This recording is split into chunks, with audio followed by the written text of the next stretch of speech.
Hello, y'all. Welcome to Two Tacos Gaming here. We're about to go over night one of WrestleMania. My little opinions, see how they came out, and I wrote a couple little things down, and we'll see what you guys think. So to start off here, we had match one, Gunther versus Jey Uso. A little bit of a weird match, I thought, to start off with. Decent opening match, but like within the first 5 minutes, they both hit their finishers, kind of set for a weird pace of the match to start off with. They had a couple comebacks from mini comebacks from Jay. Gunther pretty much dominated this match from the get go. It got to a point where Gunther basically was beating the hell out of Jay. Jay was taking it and smiling, and eventually something clicked in Jay, and he decided to use Gunther's own offense against him. After that, he put him in a sleeper and got Gunther to tap out, which was a little strange to me because it seemed like Gunther is a pretty strong heel, and to have him just tap so quickly off of a sleeper hold, they didn't have him pass out, you didn't have him get knocked out, like he just gave up. A little strange, but that's all right. We'll see what happens. Gunther's a beast; he'll come out of it all right. Anyway, Jey Uso's the new champ. We'll see how the Yeet movement goes, and we'll go from there. So that leads us into match two, which was the New Day versus the War Raiders.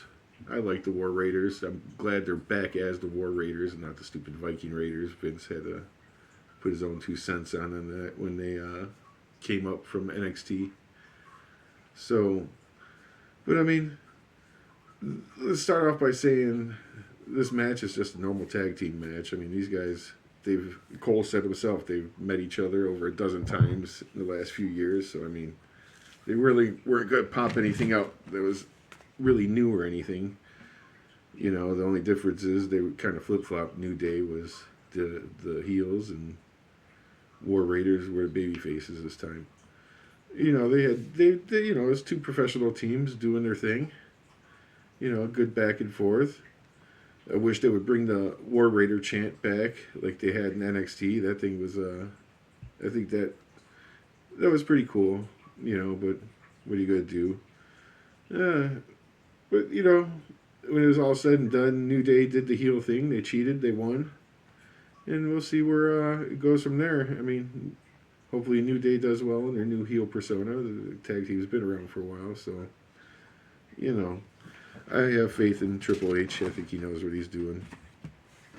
So, moving on to the next match, we got Naomi versus Jade Cargill. So, this match wasn't too bad. Cargill's kind of still new to the WWE, even though she's been with the company for over a year. But, she doesn't wrestle too much. She was kind of green behind the ears, and coming from AEW, Naomi's a veteran. I really like Naomi since they turned her heel. I think that heel persona fits her a lot better. She's definitely a lot more entertaining as a heel than she ever was as a babyface. So it was a good back and forth. Cargill caught her in a couple of moves, like showed off her power, things like that. You know, they made each other look pretty good. It was pretty decent. Good back and forth. But Cargill basically come out on top. And Naomi didn't look weak in the defeat. She looked strong. So I mean, you really can't complain about that. Next match was the megastar, L.A. Knight, and Mr. Jacob Fatu. To start off, I expect Jacob to, like he says, dog walk his ass. So L.A. Knight, he's okay. He's a good worker, but I mean, he ain't nothing special. He's like the internet people say.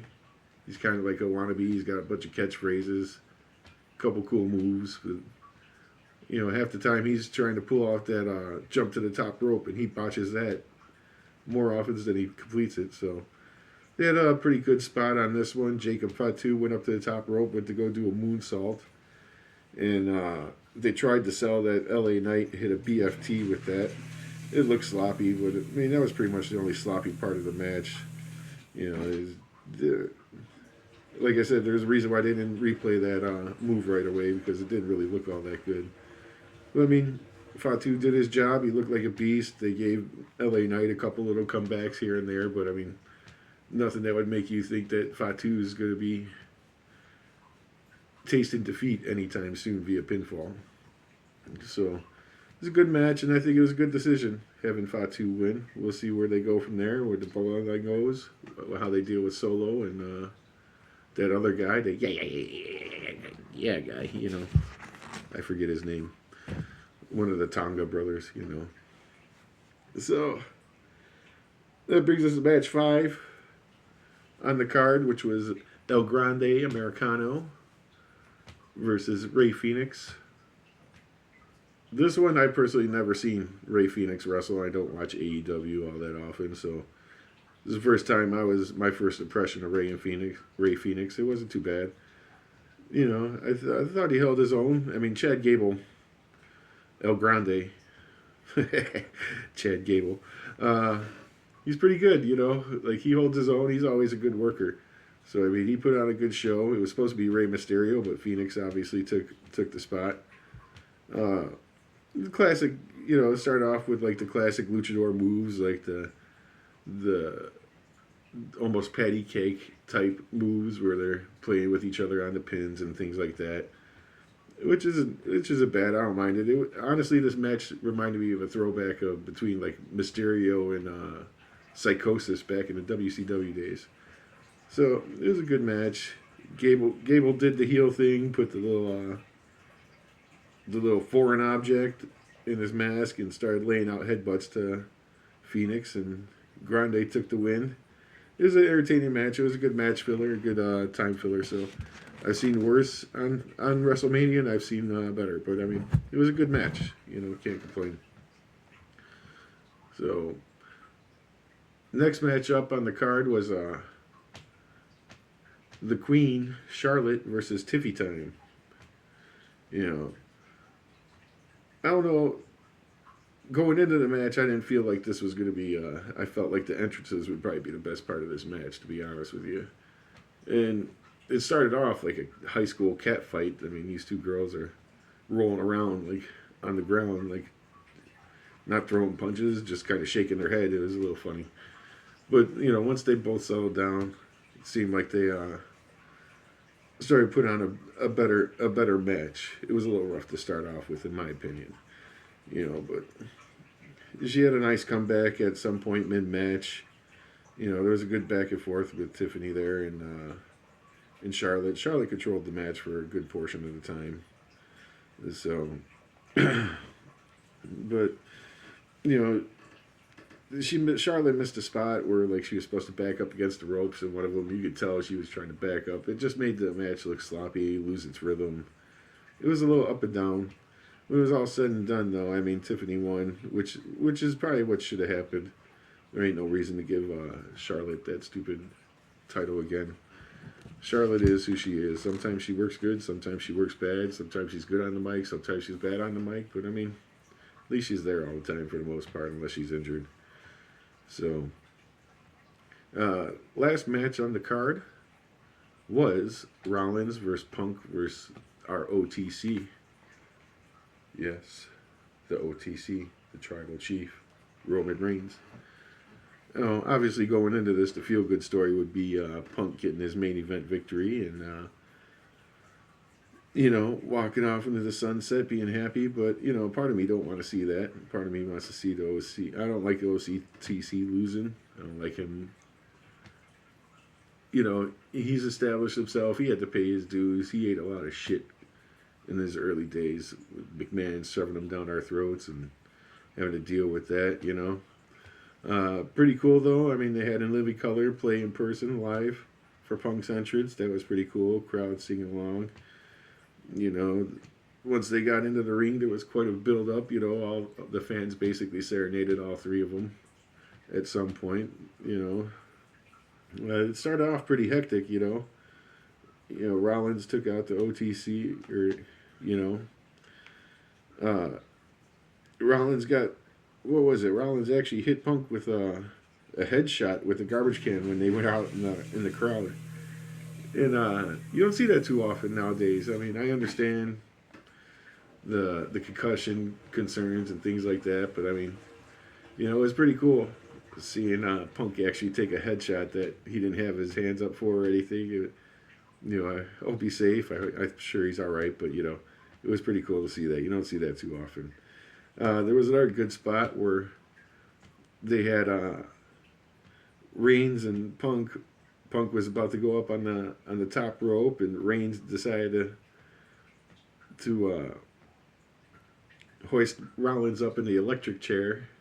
Which, if you don't know, that's just Rollins up on top of Reigns' shoulders, sitting there, and Punk pulled off the Doomsday device from the old Legion of Doom days, Road Warrior days, man. And I mean, it was a true Doomsday device. Rollins flipped, like Reigns didn't drop back on his back and try to ease it. I mean, they flipped Rollins over. It was pretty good.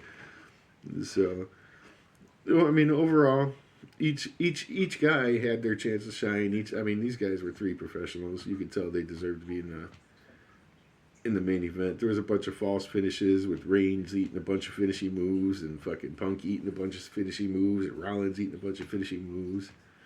They finally got to the Spanish announce table. That's been a tradition for years, the Spanish announce table getting jacked up. But they finally got to that. It was a good sequence. I mean, everybody hitting everything. It was great. And then come to the end, you got Paul Heyman over there with the chair, deciding who he's going to give it to, Punk or Reigns. Punk or Reigns. He gives it to Punk, and then he low blows Punk and gives it to Reigns to take out Rollins, and then he low blows Reigns and winds up teaming with Rollins. So we'll see where the storyline goes from here. We'll see what happens with Reigns. We'll see what happens with Punk. We'll see what happens with Rollins. They continue that stuff, and we'll see what goes on. Overall, I mean, night one of WrestleMania 1, I can't complain. Honestly, it was entertaining. I'm glad they broke it up into 2 nights. Like, I could imagine sitting there for 8 hours watching all this stuff. Like they did that one year when they had Rousey and Flair and Becky Lynch main event. But, it is what it is. So, anyway, we'll see what happens here with night 2 of WrestleMania. It's about to start in a little bit. And we'll see if I take some notes and decide to do another video for night 2. We'll see what we got going on here. So if you guys like the video, drop a like. We'd like that. Hit the subscribe button if you're not subscribed. Once we get a few more dollars in the bucket, we'll upgrade the video quality and the environment, and we'll get some things going here. All right, guys. Until then, catch you next time on the flip side.